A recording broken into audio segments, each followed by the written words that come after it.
Alright, hey guys, so I'm getting fire alarms and such, and today we're going to be talking about the difference between a conventional and an addressable fire alarm control panel. So I do have three panels, and they are two different kinds. My Simplex 4010 and Notifier AFP 200 are both addressable fire alarm control panels. And then my Silent Night SK5208 is a conventional fire alarm control panel. So for some of you that are new to the, what's the word? We'll call it hobby of collecting and exploring fire alarm and fire alarm protective systems, one of the huge differences is between a conventional and, an addressable and a conventional fire alarm control panel. So we're going to be going through all three panels today and just basically talk about what their main differences are. So this is my conventional panel.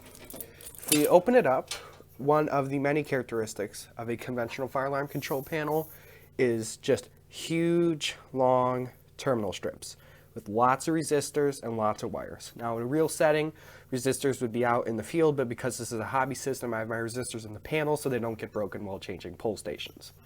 So that is a huge characteristic that will help you know that it is a conventional panel. It's just one big or couple big terminal strips going down, because this is your SLC side. This is your signaling line circuit. These are where all your initiating devices are going. Another characteristic of a conventional panel, but this is not always for conventional panels, because some addressable panels will have this, but the labeling of zones. If you have your big row of terminal strips and they're like zone 1, zone 2, zone 3, that is a big indicator of a conventional system. Because if we go over to an addressable system, instead of that huge big strip of terminals here, this right here does the same thing. And same within here. This does the exact same thing. This,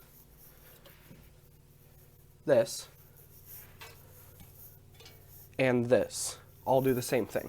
So what is the main difference? Well, a conventional panel is an older style panel. They're less expensive and easier to use and way less proprietary.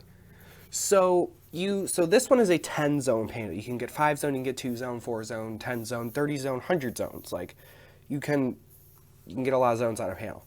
And the way that they work is you divide the building into separate sections. So say you have a 4-floor building. You have 10 zones. So you could say zone 1 was floor 1, but all the pole stations on floor 1. Zone 2 was floor 1, but all the smokes. Zone 3 was floor 2, all the poles. Zone 4, floor 2, all the smoke, so on and so forth. So you can chunk up the building into different zones. Now, what happens is when a zone is activated, you only know that that event is happening in a certain zone, and that zone can range from a stairwell to an entire floor of a building. So that they can be really big zones.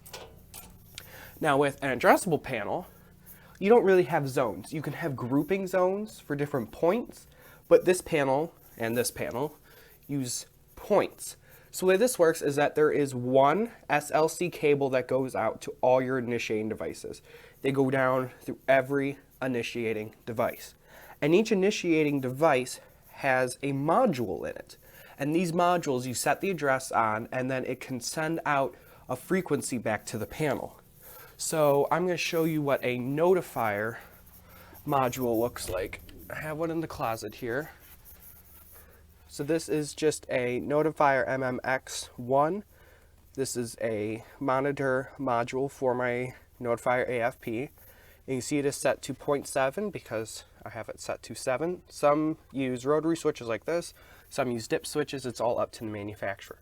And you can see that blinking light, that is the polling light. So that means every time it blinks, it's talking back to the fire alarm control panel. So same thing with all your smoke detectors. You can see they are blinking frequently as they're talking back to the panel, and a conventional smoke detector will only talk back whenever it's talking to the panel. They aren't going back and forth, it's just this to this. With these, the panel and the smoke detector are talking back and forth all the time. So the way that this would work is you can see I have M1 or just M01. So this is 0.1. This isn't like a zone. There's only one device, not a whole area of devices or chunk of devices, just one device that is number 1. So if you pull it and it comes up on the screen as 0.1, you know it is exactly this pull station.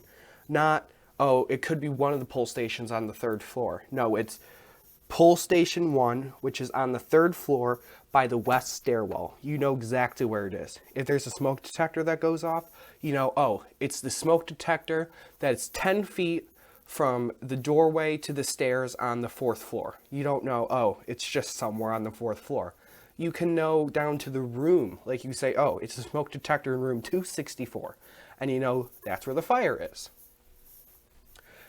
Now the downside to these is the cost, complexity, and that these will only work with their devices. A conventional panel will work with any conventional device. But an addressable panel will only work with modules that are from this manufacturer. So like I have 2 addressable panels. A simplex module is not going to talk to a notifier panel.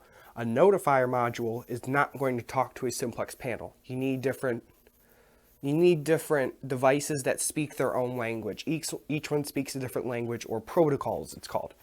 A conventional panel, just as long as it is a pull station that normally the contacts are apart, it works. And as soon as those contacts are closed, it goes into alarm. So another way you will hear addressable said is intelligent. So you see this one says intelligent. And these can do a lot more than just say, oh, it's pull station 1. In the terms of a smoke detector, we're going to go in on my simplex panel here. You can actually go in and see the current status of any point. So if I go into, I am talking to the smoke detector in the back room. I can scroll and you can see there is 0% smoke concentration in it, and we are at 0% of alarm threshold. And it will tell you your peak, like how high the smoke got. So you can see it has 0% in it. But if I go and shoot a little solo into it,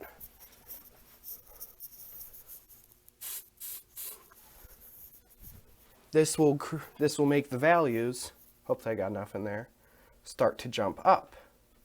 I talked about this in I think I was talking about with the heat detector in a video. It was like cool simplex heat detector or something.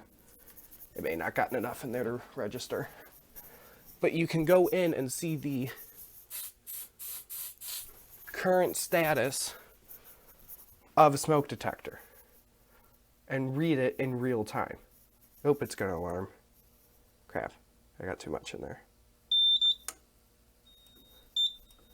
All right, so you can see it's at 100% of alarm. So if we go back, oops, I didn't click it. So if I go into that smoke detector and go down, you can see it is at 2.5% concentration of smoke. But if I go and fan it out a bit to let the smoke concentration drop, just kind of get some air around it, air it out a bit. The smoke concentration now drops. It is at 22% of alarm threshold, and now there's only 0.1% of smoke concentration in there. So now you can reset. The same thing works with intelligent heat detectors. So this one has a heat detector built in. You can see the real-time temperature that the heat probe is at. With a conventional panel, you can't do any of that. You just know either it's an alarm or it's not. So there are drawbacks to both. These ones are cheaper and usually good for smaller things, and they work with more devices and a wider range of inputs. These are better for large scale, they're more expensive, and only work within their brand, but you get more precise monitoring. I'm trying to think, really, is there anything else? Really, the only difference between an addressable and a conventional panel is the fact that this one just listens for a closed circuit. And it's supervised, one of the things, supervision. it supervises through a relay, or not a relay, I'm sorry, a resistor, looking for that small trickle to come back. This one is listening for the module to talk to it about what's happening right exactly now. It's listening to all those different frequencies. And these ones you don't have to supervise with a resistor. Now again, that's up to different codes, but these ones you don't have to, because it's only listening for a module. So if the module's not talking back, you know, okay, I'm not hearing you anymore, something's wrong. So if I go back and I shut off my SLC to my notifier panel, so this is my SLC shut off. Basically what it does is there's a whole bunch of modules in here. This disconnects the power going to them so I can service the panel. So if I disconnect that, I go into trouble and it's telling me invalid reply, meaning it can't hear that module anymore. This one, if I were to take out the resistor, it would just give me an open trouble, meaning, hey, the wire's cut. This one is telling me, hey, I don't know what's happening, but I'm not hearing it anymore. So you can have it detect if just one device went bad, which this one won't detect if a pull station goes bad, because this one is constantly checking. And with supervision, because this doesn't have resistors, this means you can T-tap off wires. This one you have to daisy chain through each device to get supervision. This one you can branch and T-tap off the wires because you don't need that end-of-line supervision. You just need the modules to be able to talk back to the panel. I really think that's it. Other than the fact that one other good thing is if, say, you do need to work on a pull station and replace it, you would have to disable the entire zone. So like on this one, I would go to disable zone 1, and zone 1 is now disabled. Now on my system, I only have one pull station hooked up, so that's one pull station. But in a building, again, that can be an entire floor of pull stations. Now that whole floor doesn't have a working pull station. If I wanted to come in here, I could disable, if I wanted to disable this pull station, I can make it to only disable 0.1, meaning the pull station that could be right next to it works, but this one would not. I would have turned it off. So you can very selectively talk to each pull station. It's really just selective, general. That's really the huge difference. You can selective talk, general talk. So, thank you guys for watching, and as always, have a wonderful day.